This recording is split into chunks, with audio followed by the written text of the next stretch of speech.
ಕಾಲೇಜಿನಲ್ಲಿ project partner ಆಗಿ ಮೊದಲ ದಿನ ಕುಳಿತ ಕ್ಷಣದಲ್ಲಿ ನನಗೆ ಆಕೆಯ ಬಗ್ಗೆ ಯಾವುದೂ ಊಹಿಸಲಿಲ್ಲ.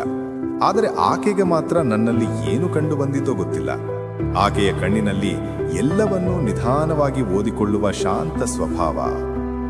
ನಾವು ಒಮ್ಮೆಗೂ ಮಾತನಾಡದೆ ಪ್ರಾಜೆಕ್ಟ್ ಶುರು ಮಾಡಿದ್ದೇ ವಿಚಿತ್ರ. ಆದರೆ ಅದೆಲ್ಲ ನಮ್ಮ ನಡುವಿನ ಮೌನದ ಸೇತುವೆಯನ್ನು ಕಟ್ಟತೊಡಗಿತು. ಪ್ರತಿ ಸಂಜೆ ಲ್ಯಾಬ್ ಖಾಲಿಯಾಗುತ್ತಿದ್ದಂತೆ ಆಕೆ ತನ್ನ ಚಿಕ್ಕ ನೀಲಿ ಪೆನ್ನನೊಂದಿಗೆ ಎಲ್ಲ ಕೋಡ್ ಲಾಜಿಕ್ಗಳನ್ನು ಗುಮಗುಗುರಿಸುತ್ತಿದ್ದಳು. ನಾನು ಕೇಳುತ್ತಿದ್ದೆ, ಮಾತಲ್ಲ, ಆದರೆ ಆಕೆಯ ಉಸಿರಿನ ತಂಗಾಳಿಯಲ್ಲಿ ಒಂದು ರೀತಿಯ ದೃಢತೆ ಇತ್ತು. ಮಧ್ಯಾಹ್ನದ ಒಂದು ದಿನ ಹಳೆಯ ಲ್ಯಾಬ್ ಸಿಸ್ಟಮ್ ಕ್ರ್ಯಾಶ್ ಆಗಿದ್ದಾಗ ಆಕೆ ತನ್ನ ನೋಟ್ಬುಕ್ ನನ್ನ ಕೈಗೆ ನೀಡಿದಳು. ನೀನು ಬರೆದಿದ್ದು ಇದು ಅಲ್ಲ, ಆದರೆ ನೀನು ಭಾವಿಸಿದ್ದ ದಾರಿ ಇದು ಅನಿಸ್ತು ಎಂದಳು ನಿಧಾನವಾಗಿ.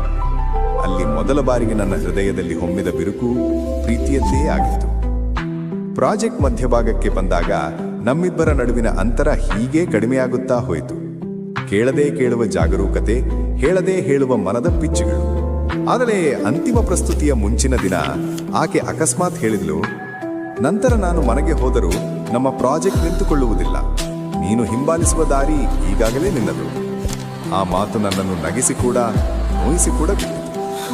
ಪ್ರಸ್ತುತಿ ಮುಗಿದ ದಿನ ಜನರೂ ಕೈತಟ್ಟುತ್ತಿದ್ದರೂ ನಾನು ಆಕೆಯ ಖಾಲಿ ಕುರ್ಚಿಯನ್ನು ಮಾತ್ರ ನೋಡುವೆ. ಆಕೆ ನೋಟ್ಬುಕ್ ಮಾತ್ರ ಬಿಟ್ಟಿದ್ದಳು. ಮೊದಲ ಪುಟದಲ್ಲಿ, ನಿನ್ನೊಂದಿಗೆ ಕೆಲಸ ಮಾಡುವುದು ಸುಲಭವಾಗಿತ್ತು, ಆದರೆ ನಿನ್ನ ಜೊತೆ ಇರೋದು ಇನ್ನೂ ಸುಲಭವಾಗುತ್ತಿತ್ತು. ಅದರ ನಂತರ ನಾನು ಆಕೆಯನ್ನು ಕಂಡಿಲ್ಲ. ಆದರೆ ಕೆಲವು ಬಂಧಗಳು ಅಂತಿಮವಾಗಲೇಬೇಕಿಲ್ಲ. ಕೆಲವೊಂದು ಕಥೆಗಳು ಸರಿಯಾದ ಸಮಯಕ್ಕೆ ಮರಳಿ ಬರುತ್ತವೆ ಎಂಬ ನಂಬಿಕೆ ಮಾತ್ರ ಉಳಿದಿದೆ.